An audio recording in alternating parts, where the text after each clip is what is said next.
Hello, everybody, and welcome to another Top 10 edition of Magic Mics, proudly sponsored by our Patreon supporters and CoolStuffInc.com, where you can find cool stuff in stock every day, and our co-sponsor CardHoarder.com, offer the best inventory prices and delivery of cards for Magic Online. I'm Evan Irwin, and we get started this week by saying hello to my two co-hosts, Aaron Campbell. Hello. Ruben Bressler. Hi, how's it going? Well, it's time to get Kitty Cat in here. Are we getting catty? Are we getting catty? We're getting catty. Oh, okay. Tonight is a magical night where we choose the cat that deserves a new life, and whatever other quotes we have from the. No one watched that movie. You know what? I'm just waiting. In Cats in the 3rd grade.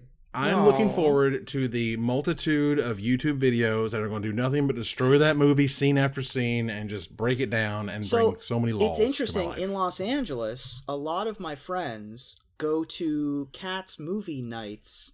And it's like a rowdy movie night, like a Rocky Horror screen, like Rocky Horror style, or Priscilla, Queen of the Damned, like that kind of cult following. Queen of the Desert? Already. Queen of the Desert. That's the one. Queen of the Damned's the different movie. I would 100% watch Priscilla, Queen of the Damned. Just saying. Sounds pretty entertaining. Not gonna lie. Drag queen vampires. It's already got that kind of following. Oh man. It's already starting to get the so bad it's good type vibe of it's just so over the top bad. Yeah. That said, we begin with our choice of the top comment from last week in a segment we call Honorable Mention, where Ruben will tell us who was the most eloquent and letting us know what card we did not choose as one of our top 10 storyline sets. Ruben? Well, the top storyteller this week is from Anthony Locker, who writes, Homelands! Homelands! For the love of all things MTG, Homelands. True, the cards of Homelands were unspeakable garbage, not fit for humankind, but the story was epic. The tragic love affair of Sarah and Faraz, Baron Sengir and the Sengir family, Christina of the Woods and her love triangle, and finally, Autumn Willow, the physical embodiment of green mana long before we met Omnath, Locus of Mana. Though it does remind me of a soap opera, the characters, the story, even the plane itself, make this a storyline worth an honorable mention. Oh, that was on Facebook, yeah? Yes, that was a Facebook. We've had a lot of Facebook winners recently. Very nice. Yeah, that was a really, I mean, I love that storyline. I did an MTG 101 on Faraz, on Baron Sengir a couple months ago. I think that story was really, really epic. Yeah, and the Ishan Shade story I think is really, really cool. Mm-hmm. I mean, Homelands, it was a little bit more formal than this, but is literally embodiment of the president going, "Hey, anybody want to make a Magic set?" And 2 guys from customer service said yes. Yeah. And they're like, "We've got this thing, and we've got this world, and the Havana Inn stuff, and on Willow, and all this stuff." And then R&D is so pissed off because they're like, we are supposed to be paid to make the sets, not random guys in customer service, right? So then they don't work on the thing, so it ends up being total garbage because no matter how cool some of this world building is, which I do think is pretty cool. Yeah. And I did really, really want to like those cards back in the day. Couldn't do it. Did none of them see competitive play or like serrated arrows? And that was it. And sees play in Pauper to this day. Yes, and it was reprinted as a Time Spiral purple, special edition for that set, which was cool. And also brought it back in the standard, so it was playable there just for a short time. Serrated arrows was basically one of the only cards in the whole set that R&D actually touched, as I understand it. Like they changed just a little bit. Autumn Willow saw just a hair of play because it did have like hexproof before hexproof was a thing. Right. And Ishan Shade sometimes saw play again as a giant Shade won a Pro fatty Tour. monster. Yeah. Okay. So sometimes a big giant monster. But Homelands meant well, but the cards are so bad. It's just go check out Homelands sometime when you're wondering about why does everybody just crap all over Homelands? It can't be that bad. Mm-hmm. Yeah. It's that bad. It really is. Grandma. That said, thank you, Anthony, for participating in this giveaway. Please contact Erin on social media before she blocks you on all of them. Thinking about it. That's right. Thanks again to CoolStuffInc.com for sponsoring this giveaway, and stay tuned for our top 10 list this week, and maybe you can win next week's free gift certificate. That's right. So we're going to talk about our top 10 cats. There are 190 creature type has the word cat in it in Magic, and that's cool. Rum Tum Tugger. But Mr. Mistopheles, I think that's it. That's all I have memorized. Jeez. Well, this is more cat. This is the Cats movie thing, isn't it? Yeah. Yeah. All I'm saying is there's a few hires on my list and Ruben's list. Ruben in particular. I had a really good time. I only have one same. Mm-hmm. Ruben, we'll hear from you at some point or other. I'm No, not you sure. won't. You just won't hear from me. Ruben, you won't. can just like pose for the camera or like do cat things, like lick your hand, like give yourself a bath. Lick can your do, butt. like, Essentially a Lick your cat butt. anyway. Okay. Don't lick True, your butt. the the cats sleep in the house. closet and you record in the Right? closet. So. Yep. Excellent. Well, Ruben, do you have a number 10? Good heavens, no. Oh, well, that would be presumptuous. No, my number 10 is one. Should I tell the people how many hires I have? Nah, let's keep it a secret. It is one of my hires. It's On comedic. someone else's list. Aaron, what's your number 10? I have been fortunate enough to have received a lot of preview cards in my time as a podcaster. My shows have received preview cards, but this is the first time, my number 10 is the first time that I personally, as Aaron Campbell, ever received a preview card. And it still warms my heart to this day to see people playing it. I was playing against somebody last night in Commander who was running this in their cat stack, and I was like, that's my preview card! And so it feels really, really good and has a place in my heart. My number 10 is Sacred Cat. So Sacred Cat is 1 white. It is a creature cat, 1 power, 1 toughness from Amonkhet. And it is lifelink, and it also has Embalm, which has 1 white, and it says exile this card from your graveyard, create a token that's a copy of it, except it's a white zombie cat with no mana cost, Embalm only as a sorcery. So this is obviously playing into, those Egyptian tropes of the cats being very special and sacred, and then being mummified so that people who are going to die can take their pets with them into the afterlife. See this very regal looking black cat, and then you flip it over, you look at the token, and the cat is essentially mummified. And so I have a lot of great memories of trying to come up with ways to like preview this. How did I want to tweet that? The amazing response of just hundreds of retweets within minutes and in languages I'd never seen before. And the response was just overwhelming, and it was such a privilege to be included. Yeah, Sacred Cat is like, they had that whole thing with the embalmed creatures get their own particular token, and they had to do a lot of work to make that sort of, set up or whatever to make it function. But I thought it was an absolutely fantastic way of showing the Egyptian culture and the mummified culture and having mummies and how that works, and the zombies being mummies are perfect, and it's just And having creatures with flashback. It was a cool ability, too. Yeah, because you weren't really casting it. So like it had some neat ways to kind of get around graveyard hate. And this card even saw competitive play when the God Pharaoh's gift decks were still, getting refined. The early versions were running this because you would throw it into something and then it would just come back as a 4/4, and then you'd have a 4/4 lifelink body. And that was exactly what the deck wanted to be doing. Yeah, you'd chump early and then later you'd bring it back as a 4/4, which is pretty scary. Well, my number 10 is a card that does something super duper unique. I love how crazy unique this card is, and I think it's fantastic. They've only printed it twice. Once was in Future Sight, so it's a weirdo. The second was in Commander 2017. I still have no idea whose Tiger this is. Who is Set? Have we ever known who Set is? Because Set's Tiger from Future Sight is a fantastic card. It is 2 white, 2 generic mana for a 3/3 rare cat that has flash, and when it enters the battlefield, you gain protection from the color of your choice until end of turn. This is totally different than getting hexproof. This is totally different than countering spells or making spells cost more or whatever. This turns off so many things that gets around these kind of, you can't be the target of whatever. This can't be the target. No, Set Tiger is like you just protection from all the things. Yep. It's kind of a fog, but it's not. It's kind of getting hexproof, but it's not. And it baffles me. We now have protection, but we can't have something that sort of affects you in a very unique and cool way. I love this design, and it sucks to me that it's taken so long to not only have protection back in Magic, but to also not see this ability, far as I know, on literally anything else. I think you're right. I played a good amount of Set's Tiger back in Block Constructed with Time Spiral. Momentary blanking this against a red deck. Boy howdy, let me tell you. Yeah, this card's really fun, and if you haven't cast one before, highly recommend. Yeah, it's just, and I'm searching. I don't see anything remotely close, but again, if I'm wrong, please let me know. There's only 20,000 Magic cards out there.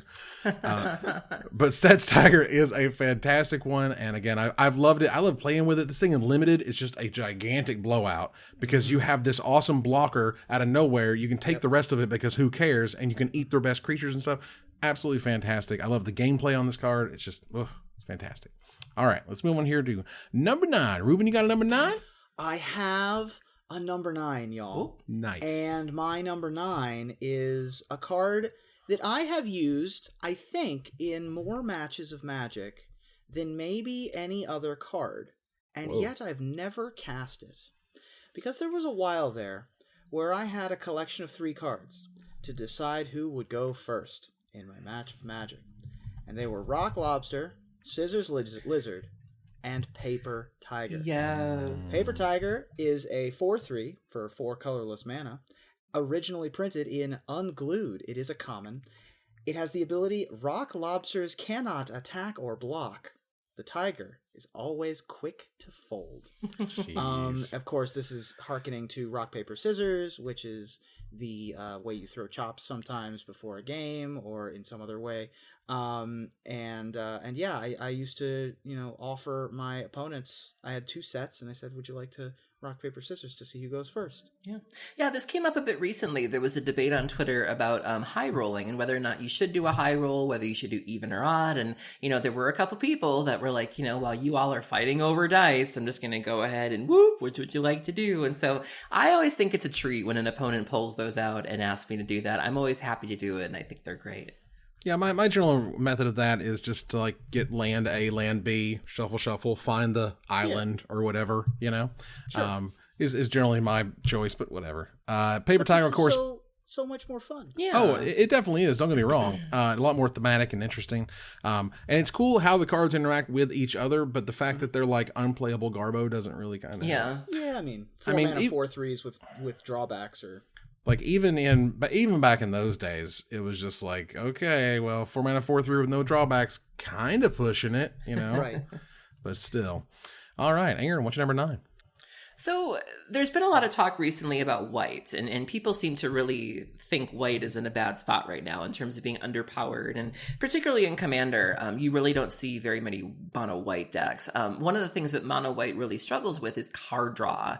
You usually end up having to run things like Mind's Eye, Thraben Inspector, which isn't great, and so it's very hard to draw cards in a strictly white deck. I recently built a God Eternal Oketra deck, and this is one of the cards that I considered putting in there as a way to draw cards, but also for its neat sort of Notion Thief-like effect. My number 9 is Alms Collector. So Alms Collector is 3 colorless and a white. It's from Commander 2017. It is a creature-type cat cleric, 3 power and 4 toughness with flash. If an opponent would draw 2 or more cards, instead you and that player each draw a card. So if your opponent's about to have a really busted turn and maybe do some Blue Sun action or some brainstorm action, you can just sort of flash this in here, and you have a neat way to draw yourself a card. White is also the color of hate bears and death and taxes style strategies, and so this is a way that you can kind of punish your opponent for getting draw happy, and it's still just a 3/4 body, which, white is also very good at crusade effects. And so when I was thinking of building Oketra, the effect was nice, but I was like 3/4, and I'll get a zombie from Oketra and possibly get a card from you. This is fine. It's funny to me that basically, for all intents and purposes, every card in the Commander deck is the same rarity. But they put certain cards as rare, and rare and common and uncommon. Right. And it in some ways feels almost a little bit arbitrary. I could see this being an uncommon as much as I could see it being a rare, but it's a $4 rare versus what may have just been a 50-cent uncommon because they just called it, and there's some uncommons that get stupidly expensive, right? And then we have the Aether Vial problem. Same rarity. Yeah. Sure. And so it's just funny to me because, again, I was like, wow, that's a really interesting card. I'm like, man, $4, but it's a $4 rare. And I'm like, wait a minute, every card in all the Commander decks are kind of the same rarity. Right. So yeah, exactly. It's kind of weird. They can't print more of this rare or less of, more of this uncommon in your Commander deck. Regardless, Alms Collector is a thing that talks about drawing cards on white cards, which just doesn't Always happen exciting. very often. Yeah. Thraben Inspector just blew people's minds completely. Oh my god, I draw a card in the planes, in the planes part. And you're like, yeah, man, in the planes. And that card was a tournament all-star, and it was insane. All right, so my number 9 is higher, my number 8 is higher. And I got a special something for you coming from number 7. I don't, it's higher. But Ruben, what's your number 8? My number 8 is higher. Someone else. It joins me too, buddy. My God, In the I've higher got club. this. I have Go cats for for days. So my number 8 is an all-star in my God Eternal Oketra deck. I lovingly call it Oketra's Bouncy Castle. And one of the reasons why it has that name is in large part to my number 8, which is one of the best creatures you can have in that deck. It really ties the whole room together. My number 8 is White Mane Lion. That's right. So White Mane Lion is 1 colorless and a white. It's a creature type cat with 2/2, 2 power, 2 toughness, and flash. Whenever White Mane Lion enters the battlefield, return a creature you control to its owner's hand. So if you have Oketra out, this is a surprise creature that will then trigger a 4/4 and then block whatever they're doing. Or you can just do an ETB. Here's my flash, get my thing. You can bounce your Thraben Inspector and get some value out of that. I have cast and recast Thraben Inspectors over and over. This is just a really nice card. If you want to be doing anything like that, you can just form some really dumb loops with this card where you're just like, this and like Phyrexian Walker, the little 0, just be like, boop, boop, boop. It's hilarious. And so I love this card so much. This is one of my favorite, like, white creatures, just period. Mm-hmm. Yep. Like, there's so much play into this card. This was definitely on my short list. I love, and I went back, in Planar Chaos, this is not like a color shifted, or it's like some weird thing that white never does. Very white ability. Yes, and so, like, it not only are you able to negate counter spells, you're able to get, removal spells, rather, you're able to get multiple triggers out of your the battlefield abilities. Like, there's a ton of awesome upside to this freaking cat, and I cannot believe we haven't seen it in Standard since Planar Chaos. I know. It feels like a kind of evergreen ability that you'd give to white. These sort of White Mane Lion, Core Skyfisher, Glinthawk style, Boros Monarch. Get your creatures back kind of ability. Dust Elemental, another Planar Chaos card that did something similar. But yeah, this one in particular, there was a modern deck for about half a second with this in Oketra's Monument. Nice. That just wanted to make 1/1 tokens all day, every day. Because one of the cool things I like about it is you can return itself. Yeah. Like, that's cool. Like, if you have a thing that triggers when a creature enters the battlefield, Eternal Oketra, for example. Just keep bouncing it. That's really sweet. There's so much gameplay in this card, and they just abandoned the ability on a weenie creature, which is like what white should be doing. It's funny. It's like, having this conversation just reminds me, and they were like, a couple weeks ago, they're like, what's the philosophy of white, and what's white missing, and what was white doing the best, and what do you think about one thing? Like, man, I wish I had this card to be like, man, remember White Mane Lion? That was dope, wasn't it? Remember it had some great gameplay, and I had a real lot of fun with that card, and it sees a ton of play in Commander, Okay. Anyway, we move on here to number 7.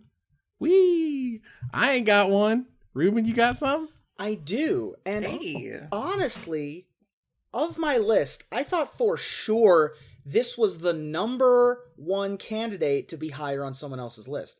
I have no idea how Savannah Lions is by itself at number 7 on my list. Look at me. I'll be honest, I've kind of...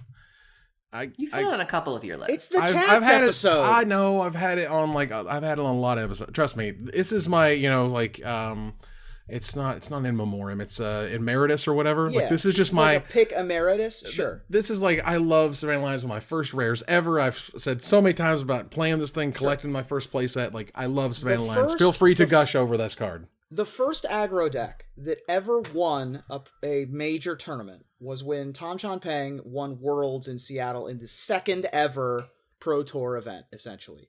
And it had 4 Savannah Lions and no other 1-drops in it. It had a bunch of Knights, it had Sarah Angels, it had Phyrexian Warbeast, but Savannah Lions was the only 1-drop. And it was the go-to as 1-drop white creatures all the way through 2007 when it won a Grand Prix. Of course, these days, you don't get out of bed for anything less than a 2/1 that also flips into a Gideon or has protection from 6 colors. But like, you're not wrong. This is the archetypal 1-mana 2/1. This is the classic. I love Savannah Lions. I can't say enough good things about the stupid card. When I first got into Magic, this was like, wait, this is the most pushed creature? This is the best thing I could be doing turn 1? And they're like, yeah. And I'm like, oh, I love it. And then I must love all the others. And no drawback. Yes. And I could put it with all those other weenie creatures, and I had a Crusade or whatever, and then which was awesome. And then Phyrexian Warbeast, which is like the worst rate ever these days. Oh my God. It's awful. Look it up, you guys. You'll love it.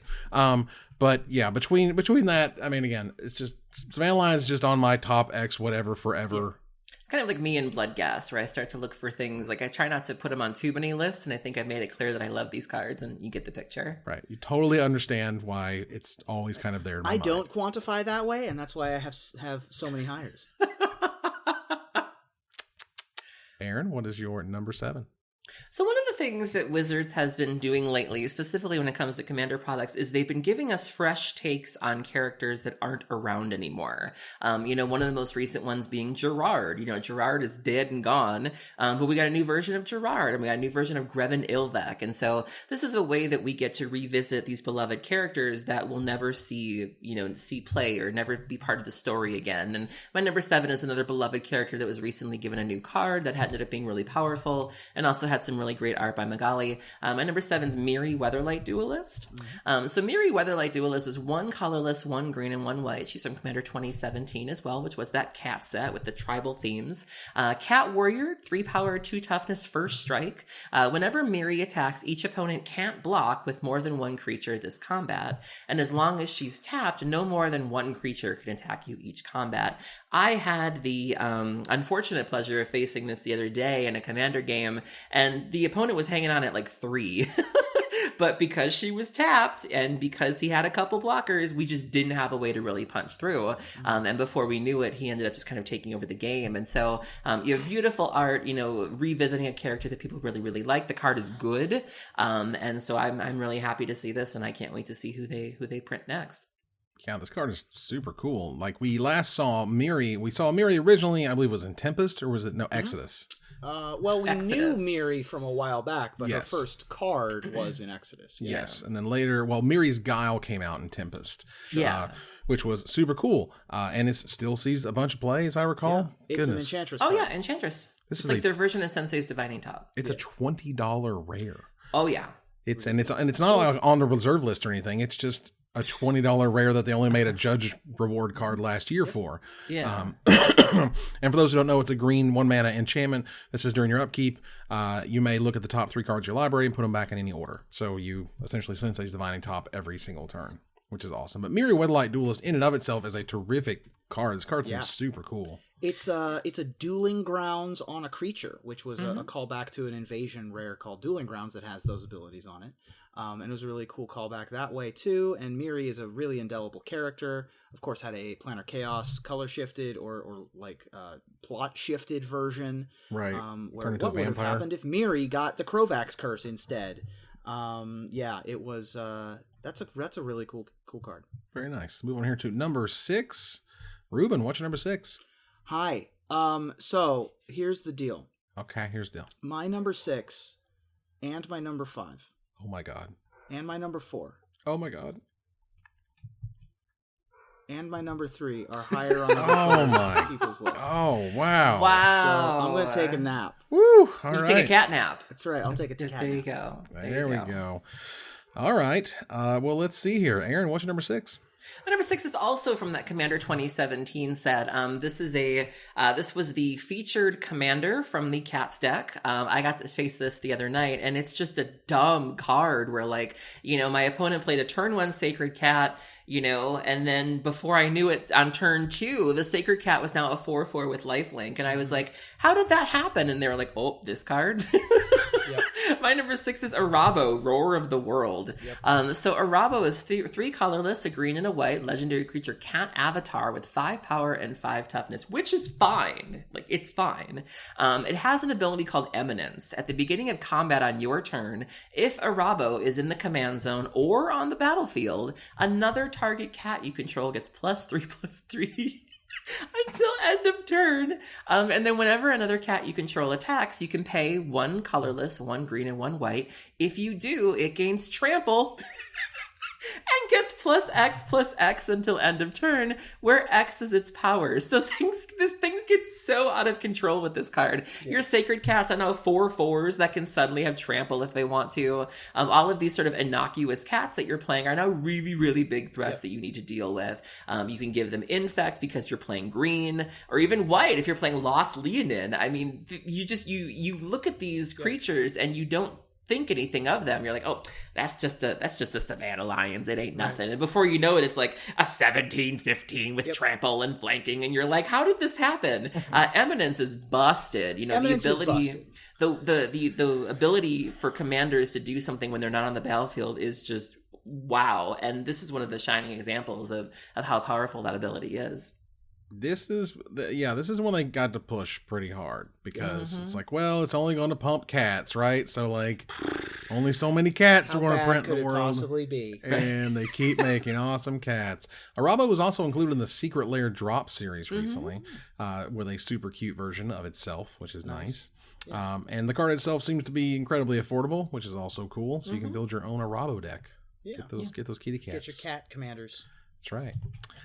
Well, speaking of kitty cats, as we do, and kitty cats that I like a whole bunch, here is a card that I would have loved to see come back in Theros. This card would have been absolutely awesome right now. We would be playing the crap out of this card. We would be sort of explaining how this card might be too good in the format if they were to have printed it in Theros, or even if they come back and print it later in like an M21, for example. Because the ability for a white creature, particularly a white permanent as it were, to come into play and then exile something is always very powerful. Well, Lien and Relic Warder was a shining example of how to do that in a very interesting way. Showed up in Mirrored and Besieged as an uncommon cat cleric. Lien and Relic Warder is 2 white for a 2/2. So 2 white mana for a 2/2. And when it enters the battlefield, you may exile target artifact or enchantment. And when it leaves the battlefield, you return the exiled card to the battlefield under its owner's control.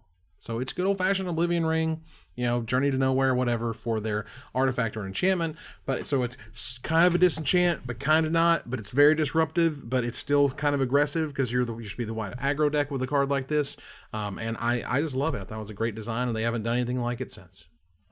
Yeah, again, this is something in my Catcher deck, the ability to bring this into play, and then you get a 4/4 out of it, and you deal with an artifact or enchantment. If something sweeter comes along, you bounce it with your white main line, and then you do it all over again. And so, yeah, this is another one of those designs that seems so simple and clean and harmless, and you're just like, why can't we have this? Why? Because white is the disenchant color, right? Yeah, they finally they keep making Tide Hollow Scullers with Brain Maggot and all sorts of mesmeric fiends. They'll do that until the cows come home, but give us this, it's fine.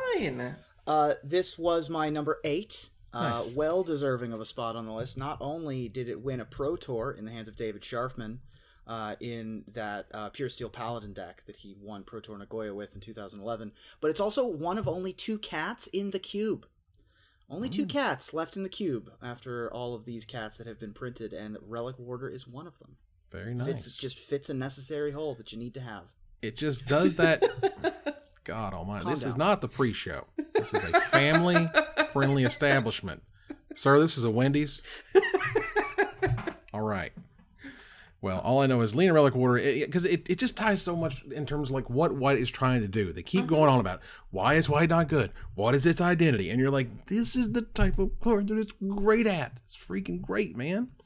All right, let's move on here to number 5. Aaron will once again have to go it alone. Number 5, as both of ours is higher. So my number 5 is a standard all-star currently. I don't think any of us really saw this card coming. I became a fan of this card during the early access event. Ruben was playing against a young man named Sleo on stream, I believe. And Ruben just got wrecked by this card. I love you, but this card did a lot of work and played a huge part in killing him. And the minute I saw this deck, I was like, I need this deck in my life. And I immediately reached out to the streamer and I was like, list now, please. And he was nice enough to give it to me. And then I played it on my early access stream and I had a lot of fun with it. And it would end up being a format defining card. My number 5 is Caldron Familiar. So Caldron Familiar is 1 black. It's a creature type cat, 1 power, 1 toughness. When it enters the battlefield, each opponent, that comes in handy for playing 2-headed giant or commander, loses 1 life and you gain 1 life. Sacrifice a food, return Caldron Familiar from your graveyard to the battlefield. So this is the cat oven combo, putting the cat in the oven, you get your food, and then I also didn't realize this, but cards like Golden Egg are food, even though they're not food. Yep. And so it is stupid easy to get that engine and going to always bring this card back. And this card is a buffer if you're playing a sort of aggressive deck. It's a drain. It's an aristocrat if you want to grind your opponent out.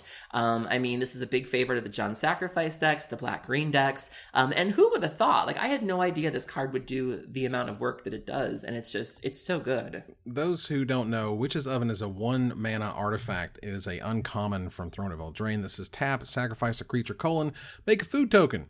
If the sacrificed creature's toughness was 4 or greater, make 2 food tokens. Yep. That last line, by the way, is so egregious. It's just ridiculous. And the fact that the gameplay loop that happens is, end of your turn, sack a cat, do a thing, drain you 1. End of turn, sack a cat, do a thing, drain you 1.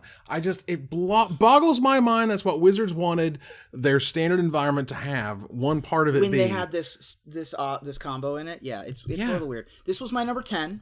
Nice. If you go to loadingreadyrun.com right now, you can get your step 1, put the cat in the oven pins to wear when you go to your local tournament. Nice. Cat oven has become ubiquitous at this point. It is bound to go down in history as one of the most ridiculous pairs of cards to ever be put into a set together. It's 2 1-mana uncommons. Like, you can assemble this in draft. It's absurd. It's such a clock, and it's so powerful in that way. The whole sacrificing other creatures to get 2 food, now all of a sudden you can do it twice or whatever. Like, the fact that multiple cats works great with multiple ovens. Like, it's so weird to me. Like, I get that it's fun and powerful in a way, but then, like, the 4th time I play against it, I just want to claw my eyes out. Yeah. Not to mention with your cat claws. Yeah.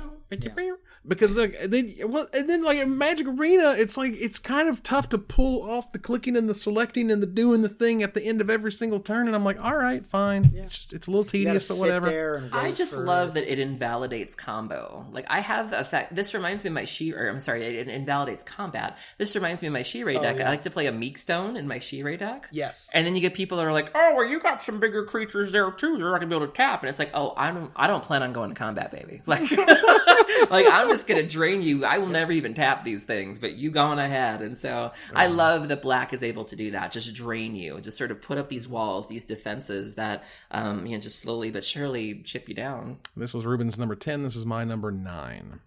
So let's move on here to number 4. Ruben, do you have a How dare you? I'll be over here making biscuits. There you go. Sopping it up with a biscuit. Aaron, what is your number 4? My number 4 is one of my favorite cards that I had the pleasure of playing in Standard. So I don't normally play Standard, but every once in a while I find a deck that really speaks to me, and so I will crawl out of my hovel and play Standard for a little while. And one of the last decks that I can remember really enjoying was Approach of the Second Sun. It was just everything I wanted. It was just the right amount of interaction, none. It was really, really fun, but the problem was that sometimes people would know what you were doing, and they would board in lots of counterspells and lots of, duresses and things like that. But the joke was on them because I would board them all out and then board in my number 4 and beat them to death. My number 4 is Regal Coracle. Mm-hmm. So Regal Coracle is 3 colorless and 2 white. I'm probably saying that wrong, so feel free to correct me, YouTube.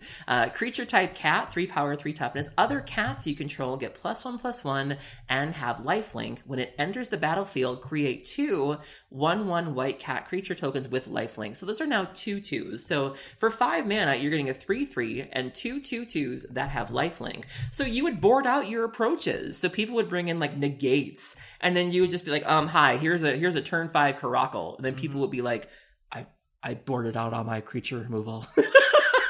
And then you'd be like, I know, and you would just beat him to death, and it felt amazing. And so just this innocuous little rare from Amonkhet would just do work for those people that didn't know any better and would just, think they knew what your deck was going to do. And then you have this transformational sideboard. It was also just good against the burn decks. Mardu Vehicles, I think, was a thing. And so, even if you're just trying to play a fair game of Magic, if you know that you're never going to survive to get an approach off, you just have these life-linking bodies that can really help you, that can pad you and win the game if you have to. Also plays really well together. This isn't legendary. Yep. So if you do happen to get 2 out, you have an even better time. yeah, this card was my number 7, and according and Ruben was my cats when I was playing this card. This was when our first set of tokens came out, and I had my little Ruben 1/1s, and you were my kitties. Oh, very nice. Attack my kitties, yeah. Caracal or Caracal? Caracal? Okay. Caracal. Caracal just sounds so much more exotic. It's like Coracle. Yeah, Caracal is officially how Google told me to say it. But this card is fantastic because, again, it almost feels like a legend, but it's not. Yeah. So, like, playing one of these and playing another one just, like, almost instantly made my opponent scoop almost every single time. Like, I would just play the freaking cat deck after a while. If not because of what the card does, but almost the shame of it, where they're just sitting at there looking at their hand and they're like, oof. Here's my hand full of counter spells, and you're just, none of them that target creatures, or the handful of kill spells. Here's my, or I boarded out all my kill spells, and it's just the reality of what they had done. Yeah, they duress you, and you're like, "Mrr." I said, "I'm sorry, Mrr." Nice sorceress spyglass, brah. Okay, let's see here. So that was your number 4. Is that correct? That was my number 4, yeah. Yeah, it's your number 4. All right, cool. Which means I get to talk about this one, which is probably on Ruben's list down below because we've already been all over each other's list at this point. But this card is a freaking monster. It's a fantastic card.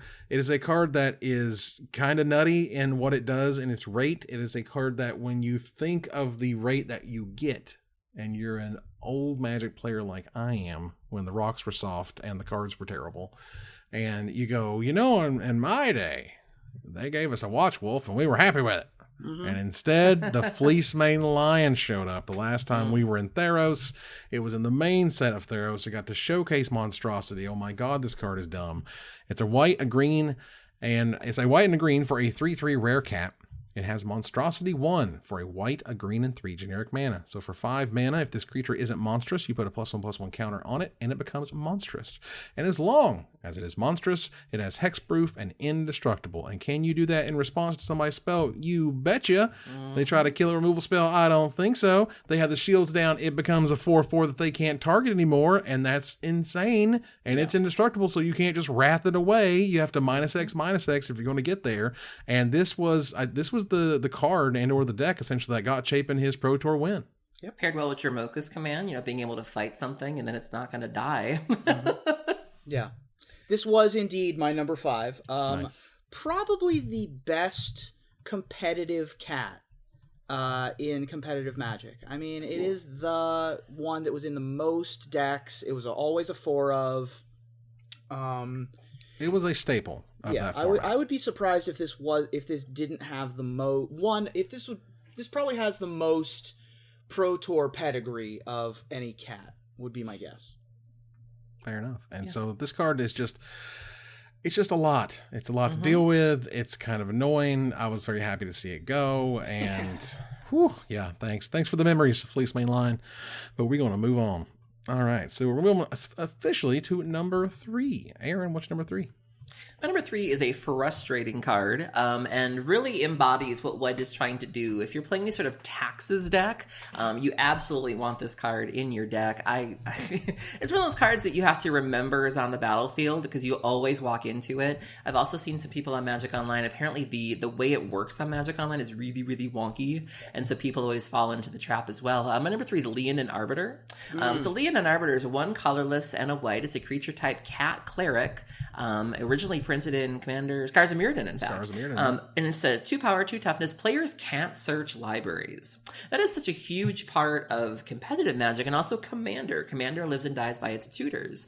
You can tell a lot about how powerful a deck is by how many tutors it's running and its ability to search for its pieces. Any player can pay 2 colorless for that player to ignore this effect until end of turn. But when you think of competitive play, like in Modern and even Legacy, it is so punishing to slam this on turn 2 because the formats it's legal in and it's good in rely on the fetch lands, and so you're playing it on turn 2, you cannot fetch. It's also, you can do really nasty things if you pair this with Ghost Quarter. So you can Ghost Quarter or Field of Ruin, and then you'll get to search for your land if you're playing Field of Ruin, and they can't. So you're essentially just turning your Ghost Quarters into wastelands. And so this is a really brutal card, and it's also just a 2/2 body. So while your opponent's kind of dead in the water and can't really look for the mana, you can just beat them down. You can put a swords on it if you want to. The card is just really, really nasty, and it's just really good at what it does. Also really good with Assassin's Trophy, Path to Exile, anything that allows your opponents to recoup their disadvantage from you getting their thing off the board through the ability to search libraries. Yep. Just like one of the poster children for hate bears. Mm-hmm. Yep, and it's a good sort of poster child of like it's a hate bear that doesn't kind of go too far, but usually when it works really, really well. It's kind of perfectly slotted in there. This card is miserable in Magic Online.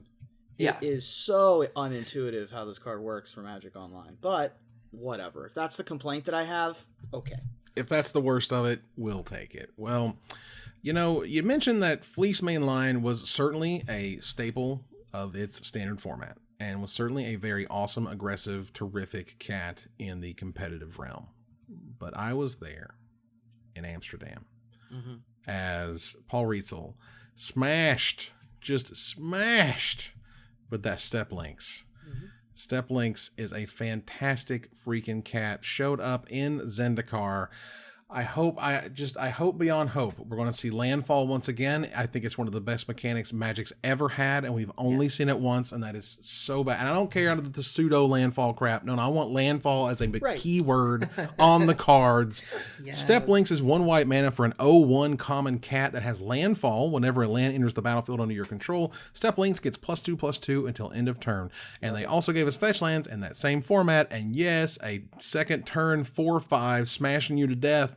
And you keep fetching every turn and keep hitting them with a 4/5. You do that with a couple Step Links, and then they'll just die. And they're dead. And that's what happened. This was obviously a part of the Paul Rietzel deck. It actually sees play in some of those Death Shadow decks because of fetch lands. They're super popular, and this is just another big giant idiot to attack with. Right. It's not difficult to make this thing a 4/5. One of the most staple cards of Boros aggro or Zoo or any of that kind of strategy. I love me a Step Lynx. Step Lynx, in fact, was my number 6. Nice. And he does take a big steppy. I can't look at this card without thinking of Step by Step by the New Kids on the Block. Like, step by step, ooh, baby.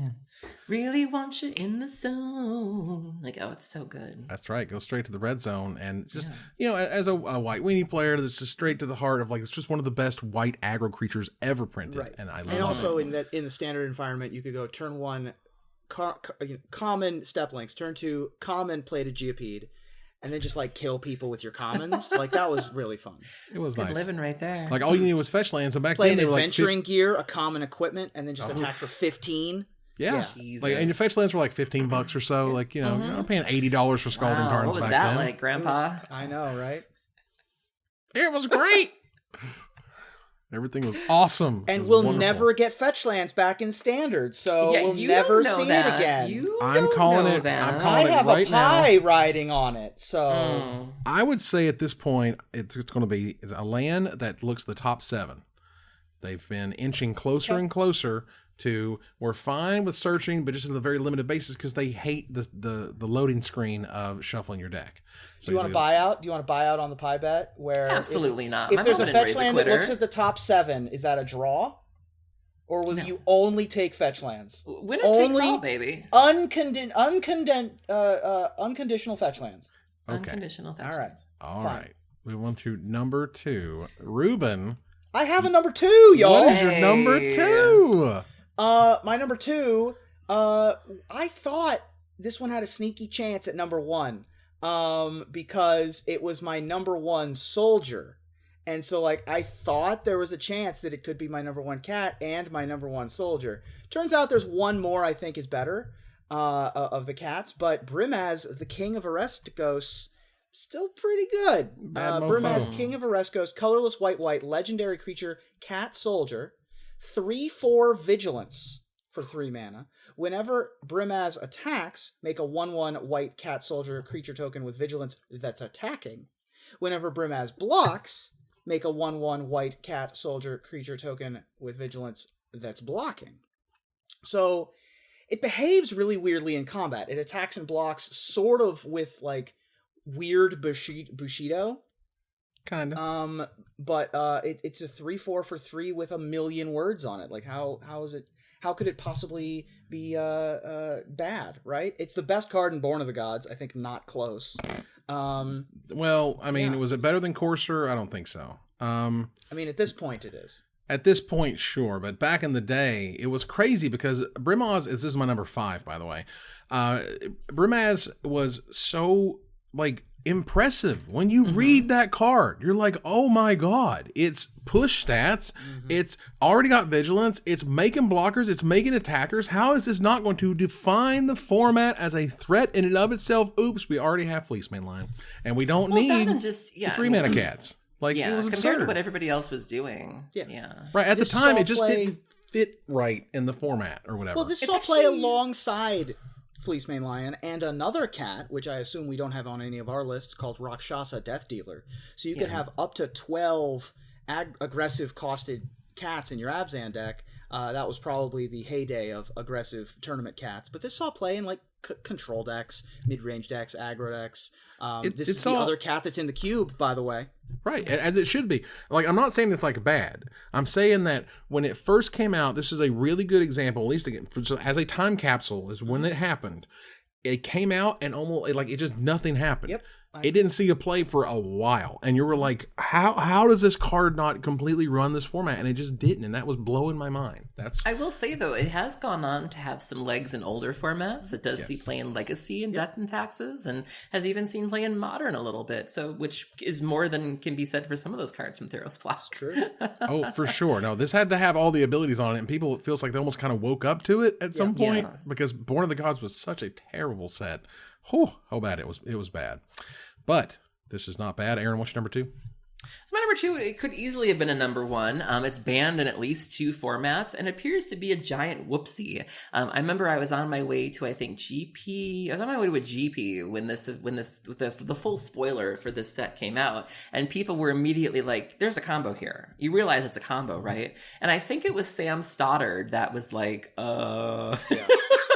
Where it just didn't even occur to them that this was going to be a thing. And so there ended up being a combo in Standard, and then it ended up being something in Pioneer that was banned very quickly after Pioneer became a thing, and for good reason. My number 2 is Felidar Guardian.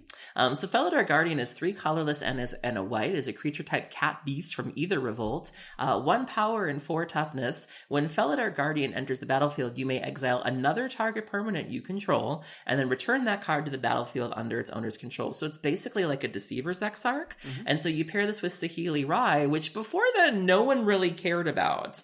But you paired her with Felidar Guardian, and you were able to make this sort of infinite combo where you're able to blink her, she comes back, you make a Guardian, and then you make enough Guardians and you pass the turn. Because I don't think you had a way to give them haste at the time. But you're still presenting a really, really big clock, and you're giving your opponent 1 turn to do something, and if they can't, you untap and kill them. And so this is something that inevitably got banned in Standard, is now banned in Pioneer.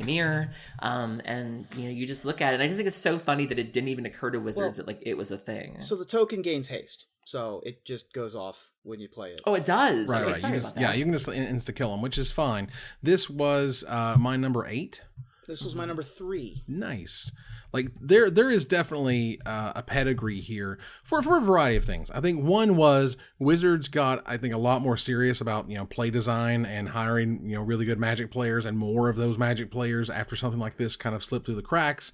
And the other half is it's like, for me, I remember when this card was first spoiled, and it was on that Friday, right, when they bust the whole spoiler, and no one was really talking about it. And then all of a sudden it was like grumbles, and it was like Saheeli grumble, Saheeli grumble, Saheeli combo. I'm like, Saheeli combo? What combo? And then you hear it and you go, oh my god. And like, and then so I was talking to the guys from Cool Stuff who go to the Grand Prix. We have a booth at basically every US Grand Prix, and I was like, hey, this is a thing you need to be aware of. Saheeli Rai is now busted with Felidar Guardian, and they're like, we already got bought out. Like, somebody figured it out 25-30 minutes ago and bought out everybody in the room, and then all of a sudden you couldn't find Saheeli Rise online, and blah blah blah. Off your format went to go get warped, and then they warped it, and then they brought it back when they banned it. So okay, that was the life of Felidar Guardian.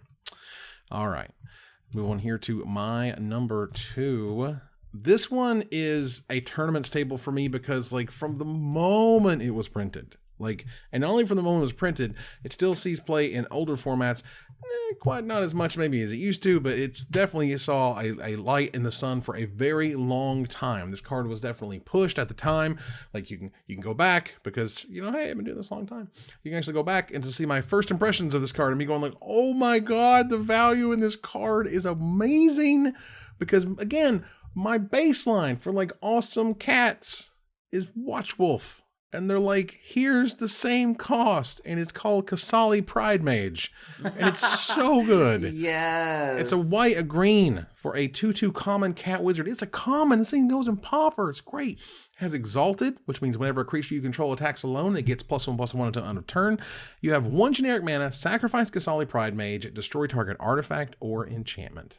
This was my number 4. Nice. Kazali Pride Mage. Actually, I think that this might actually have seen more competitive play than Fleecemane Lion that I referenced earlier.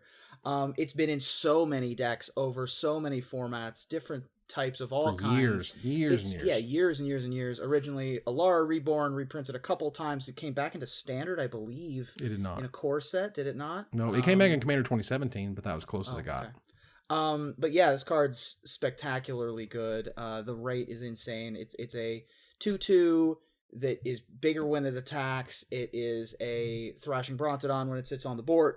You know, it just does everything you want. Like, it pumps your 1-drop that you played, or later your 3-drop that you want to have bigger. Yeah, the Birthing Pod decks in Modern would run just 4 of these because there's no reason not to. Like, you know, it's going to have a target, or it's a body that you can swing with, or it can make your birds or your Noble Hierarchs bigger. Like, it's just value. He's playing Legacy and sort of the Maverick type decks. And so it's just really, really good at what it does. Yeah, absolutely. So that means we are moving on here to our... Oh, and you can sacrifice it and exile someone's bridges. Oh, sure. But only if you have a target. Yeah.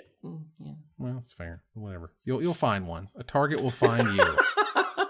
Ruben, what's your number one? You can target your Shriekhorn, Aaron. There's a reason to not run Shriekhorn. I share my number 1. Oh my goodness. Do we share number 1? We do.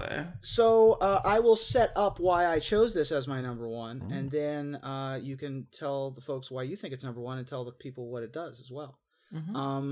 Almost as much competitive play, I think, as Quasali Pride Mage. Maybe not quite as much, but it saw a ton of play in Old Extended. It saw a ton of play in Standard, although even slightly less play in Standard because of the mana bases that were around at the time, and was even on the banned and restricted list for a period of time because of how powerful that it was. It, of course, did have a Pro Tour win under its belt as well. Yeah, so our number 1 is Wild McConnell. So Wild McConnell is 1 green. It's a creature type cat warrior with 1 power and 1 toughness. Wild McConnell gets +1/+1 as long as you control a mountain.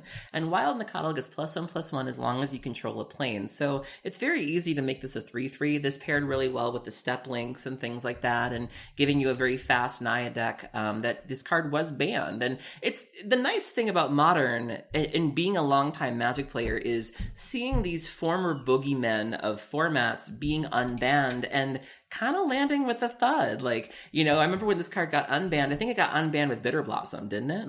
I think so. And people were like, oh, Wild McConnell, we're not ready for this. And like for a week or two, you know, Zoo was everywhere, but then it's fine, you know? Like sometimes you'll get a burn player that's feeling frisky and will put this in their deck and whatever, but it ended up being fine. And so it's really neat to think about how, you know, this card had such a mythos about it where it's like, oh no, we can't let it in this format. It's so good. And times have changed to where it's just fine. And the art's really amazing. You have this kind of the shrieking cat lady warrior. The angle of the art is really interesting, done by Wayne Reynolds. I just love everything about this, and the fact that it was so good to get, you know, almost preemptively banned, and now it's just fine. I think to me that was a natural number 1 for me. You know, the fun thing about history is that it repeats itself, and Curdape was originally seen as an overpowered, too good for the format, which is too pushed. We can't have a 1 mana 2/3. Just not going to happen. They banned this card, like, has now become a new punchline of, can you believe they actually banned Wild McConnell in Modern? Like, isn't that hilarious? And how just, it's silly, for real, it's a creature. How times have changed. Yeah, we got a million ways to deal with everything at this point, but, you know, Wild McConnell was the problem. kind of insane. Saw a ton of play, and was one of the best aggro cards for a very long time. And I like that. I appreciated that you could just go get the red-white dual land. All of a sudden, this is a 3/3. You get a Sacred Foundry, and there you are. So that was really awesome. And again, this to me is just like it's Curd Ape all over again. They got scared of a 1-drop, and I just... Okay, guys, that was the problem with the format, was the 1-drop. I do have to say, it does feel really good to shock a wild McConnell when they play it on turn 1, right before they get out the other land type. That makes me feel really good. Fetch on the stack. Oh, excuse me. Yeah. Okay. But now my number 1 emeritus is Savannah Lion. Savannah Lions forever. I love Savannah Lions. I've had it on the bajillion list, and they're great. And I love them when you can hear me talk about them on those lists. But... I am so curious because your number 1 isn't on my list. No, it's not. I had, for those of you counting at home, I had 6 hires today, and your number 1 isn't on the list. Isn't that crazy? I can't think of what it could be either. I know, right? I mean, I know of some cats that were like close to my top 10 that I love, but I can't imagine that they'd be number 1. This card is number 1 for a few reasons. One, there's a flavor aspect reason to it. It's very it's very much what Wizards wants white to be doing. It's also pseudo attached to a Planeswalker, so that's very nice as well. And all of this Planeswalker's abilities usually fire off with this one. This is, I think, the new template for what Wizards wants aggressive white creatures to do. They printed it back in Magic 2011. They brought it back in Core Set 2019. They brought it back in War of the Spark. They literally changed how this card works. Yep. They gave this card errata when they never give cards errata to make it work differently, to make Magic Arena work better with a Johnny's Pridemate. Oh, yeah. A Johnny's Pridemate is a white and a generic mana for a 2/2 uncommon cat soldier, and whenever you gain life, you put a +1/+1 counter on it. And there's a really cool life gain deck that they gave like almost every tool you could ask for. So you could do it with a new Heliod and whatnot. It triggers off Daxos. Like there's tons of ways now. But even, you go back to Magic 2011. You go back to Magic 2015, to Core Set 2019. Like there's a bunch of ways every single time to make this card really cool and interesting. And I think it's just sort of like, what is the number 1 cat I want to show somebody to say, like, what does sort of modern Magic design have to do with cats? I'm like, check out a Johnny's Pridemate. It's a good example of a really cool cat that attached to a Planeswalker and is very flavorful. Nice, I like it. That's a good number 1 because it is emblematic of where they're going with white, and it comes in very often with a Legion's Landing token or a Healer's Hawk or a Daxos or a Soul Warden or what have you, and immediately grows. And yeah, you're right. It's the template. I really like how they brought it into the storyline because people saw this card and were like, oh, is it Johnny coming? And I think it turned into like the flavor text said something about being like his proxies or being like his avatars. And so I thought that was a really cool way to introduce these characters as opposed to just being like some cats he met around the bend. I'd also note that this card is super, super great for new players. New players love to gain life. They love to gain life. So like this rewards you for gaining life. Exactly. And not many things do. We've certainly talked about stinkers that Wizards has given us where it's like, especially in Limited where it's like, for 5 mana you can gain 6 life. And like, it's fine, but it's not enough. But if you can get 6 life and give something a counter, you feel like you're doing more. Right. And so I appreciate sort of all the different aspects of this card and the ways that it makes, I think, cats interesting in Magic. So, that said, that is our top 10 cats. You'll see them on the screen right now for your review. Take a look at my list, Aaron's list, Ruben's top 10, and we want to hear from you about what card we did not talk about. And we'll select our favorite to win a $50 gift certificate to CoolStuffInc.com. Before we go, I want to thank my co-host. Thank you, Aaron. Well, I don't know about you, but this was a perfect evening. Thank you, Ruben. I just can't. Comedian blood too strong. Couldn't do it. I was focused on the Hanna-Barbera cartoon Top Cat in my head and trying to figure out how to make that a reference that could work.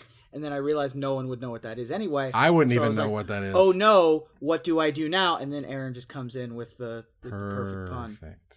The perfect one. Oh, we still did it. I want to thank our sponsor, CoolStuffInc.com, our co-sponsor, CardHoarder.com, my co-hosts, Aaron Camel and Ruben Bressler. You guys for watching or listening, and I hope you support us at Patreon.com/MagicMikes. Follow, like, tweet, favorite, share, subscribe to everything social that tells people we exist. Catch us online at Twitch.tv at MagicMikes, on Twitter at MagicMikesCast, our Magic Mike subreddit, and like the Magic Mikes page on Facebook. Talk to us privately at MagicMikesPodcast@gmail.com. Follow the audio-only podcast at MagicMikesPodcast.libsyn.com, or find us on iTunes and Spotify. Or join us here next week, same time, same place, for another episode of Magic Magic Mics. Good night, everybody.